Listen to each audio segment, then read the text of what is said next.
जब से भारत के वजीर आजम नरेंद्र मोदी बने हैं, मॉब लिंचिंग बढ़ गया, हेट क्राइम्स बढ़ गए, लव जिहाद के नाम पर मारम पीटी बढ़ गई, रिलीजियस कन्वर्शन के नाम पर गलत गलत कानून बनाए गए, दिल्ली में फसादात हुए, यूएपीए लगा।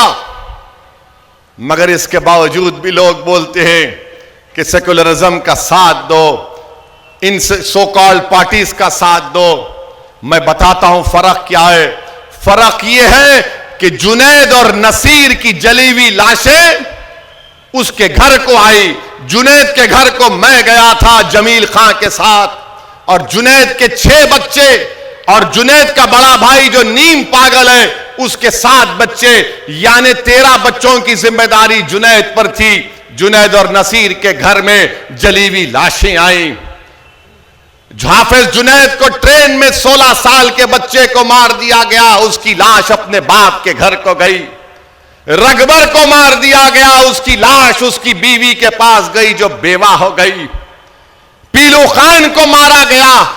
अब बताओ आप, इनको क्या होता है ये सेकुलर पार्टियों को? ये सिर्फ जेल को जाते हैं, हम कब्र में जाते हैं। ये जेल को जाते हैं, हम कब्रों में जाते हैं, और जेल से जल्दी बेल भी मिल जाती है। मेरे अजीज दोस्तों और बुजुर्गों, इसीलिए आपसे अपील कर रहा हूं कि मसाइब और मुश्किलात तो जरूर हैं, मगर मैं आपको बता रहा हूं ये रात लंबी रहने वाली है। ये रात बड़ी लंबी रहने वाली है। मेरी इस बात को याद रखो आप। फिरका परस्ती को अगर शिकस्त देना है, फाशिज्म को अगर हराना है, नफरत को खत्म करना है, जालिम के जुल्म को रोकना है, मजलूमों को उनका मुकाम दिलाना है, तो आपको वोट लेने वाले बनना पड़ेगा। आपने बरसों से वोट दिया है। जब आप वोट लेने वाले बनेंगे तब आपकी वोट की अहमियत बढ़ेगी, आपकी आवाज की अहमियत बढ़ेगी। और हम पर इल्जाम लगाते कि ओवैसी खड़े होगा चुनाव में तो इनको फायदा होता, इनको फायदा होता। सुन लो, जो मजलिस इत्तेहादुल मुस्लिमीन के इलेक्शन लड़ने के खिलाफ हैं, मैं भारत के संविधान के तहत इलेक्शन लड़ता हूं और लड़ता रहूंगा। और याद रखो मेरी इस बात को, मेरी जिंदगी मेरी नाकामियों पर बनी है। मैं यहां तक पहुंचा हूं तो अपनी नाकामियों की वजह से पहुंचा हूं, कामयाबियों की वजह से नहीं पहुंचा हूं।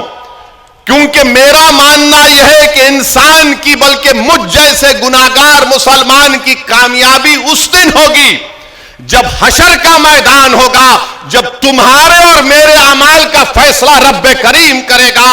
जो राय बराबर नेकी करेगा उसके सीधे हाथ में नामा अमल दिया जाएगा, जो बदकिस्मत होगा उसके बाएं हाथ में दिया जाएगा। बल्कि मेरा मानना यह है कि मेरे पास कोई नेकियां नहीं है। अगर अल्लाह मुझे बख्शेगा जो गफूर रहीम है, तो रसूलुल्लाह सल्लल्लाहु अलैहि वसल्लम की शिफात मुझे बख्शाएगी, मेरे अमाल मुझे नहीं बख्शाएगी।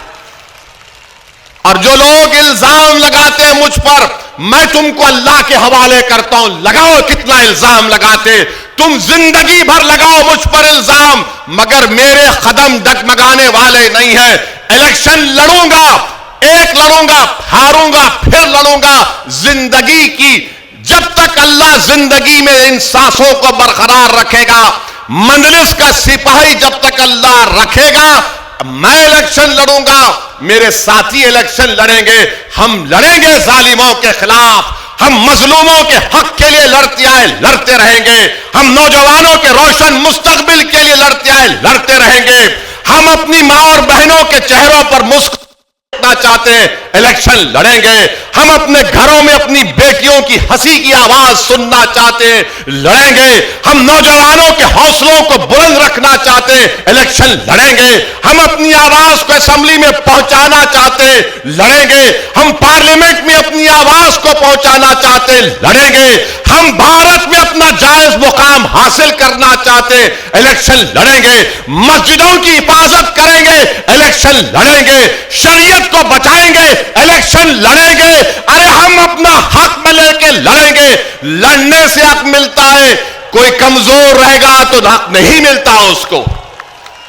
और याद रखो मेरी इस बात को, याद रखो मेरी इस बात को, मेरी मां और बहनों, अगर आप सियासत नहीं करेंगे तो कोई आपसे सियासत कर देगा।